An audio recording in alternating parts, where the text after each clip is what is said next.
ಎಲ್ರಿಗೂ ನಮಸ್ತೆ. ನಾನು ನಿಮ್ಮ ಗಾರ್ಡನಿಂಗ್ ಗೆಳತಿ ಮಧುರ. ವಿಂಕ ಮತ್ತು ಸದಾಪುಷ್ಪದ ಬೀಜಗಳನ್ನು ತರಿಸಿದ್ದೇನೆ ಅನಿತಾ ಭಟ್ ಅವರ ಕೈಯಿಂದ ಅನ್ನುವಂತಹ ವಿಡಿಯೋ ನಿಮ್ಮ ಜೊತೆ ಹಂಚಿಕೊಂಡಿದ್ದೆ.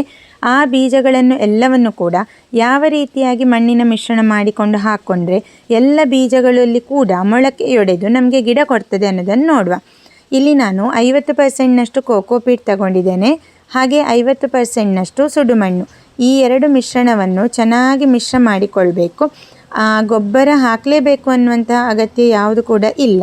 ಇದು ಕೋಕೋಪೀಟ್ ಎಡದ ಸೈಡಲ್ಲಿ, ಹಾಗೆ ಬಲದ ಸೈಡಲ್ಲಿ ನೀವು ನೋಡ್ತಾ ಇರೋದು ಸುಡುಮಣ್ಣು.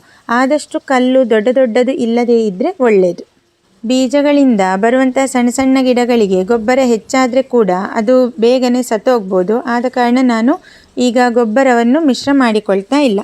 ಈ ಮಿಶ್ರಣವನ್ನು ಹಾಕ್ಕೊಳ್ಳಿಕ್ಕೆ ಸ್ವಲ್ಪ ಅಗಲವಾದಂತಹ ಪ್ಲಾಸ್ಟಿಕ್ ಟಬ್ಬನ್ನು ತಗೊಂಡಿದ್ದೇನೆ.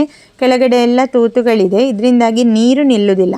ನೀರು ನಿಂತರೆ ಕೂಡ ಬೀಜಗಳು ಕೊಳೆತು ಹೋಗ್ತದೆ, ಗಿಡ ಚೆನ್ನಾಗಿ ಬರೋದಿಲ್ಲ.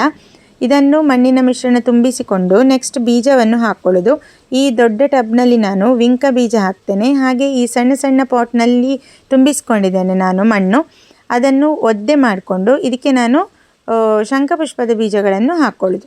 ಬೀಜ ಹಾಕ್ಕೊಳ್ಳೋ ಮೊದಲು ಮಣ್ಣಿನ ಮಿಶ್ರಣ ಪೂರ್ತಿಯಾಗಿ ಒದ್ದೆ ಆಗಬೇಕು. ಕೆಳಗಡೆ ಪಾಟಿಂದ ನೀರು ಇಳಿದು ಹೋಗುವಷ್ಟು ನೀರನ್ನು ಹಾಕ್ಕೊಳ್ಳೋದು. ಈಗ ಇದು ನಾನು ಸದಾಪುಷ್ಪ 4 ಬಗೆಯ ವೆರೈಟಿ ಇದೆ. ಈ 4 ಬಗೆಯ ವೆರೈಟಿಯನ್ನು ಬೇರೆ ಬೇರೆ ಪಾಟಲ್ಲಿ ಹಾಕ್ಕೊಳ್ತೇನೆ, ಯಾಕಂದರೆ ಗಿಡ ಬಂದಾಗ ನಮಗೆ ಗೊತ್ತಾಗೋದಿಲ್ಲ. ಸಪ್ರೇಟಾಗಿ ಅದನ್ನು ಬೆಳೆಸ್ಕೊಳ್ಬೋದು ಹೇಳುವ ದೃಷ್ಟಿಯಿಂದ ಬೇರೆ ಬೇರೆಯಾಗಿ ಬೀಜ ಹಾಕ್ಕೊಳ್ತೇನೆ.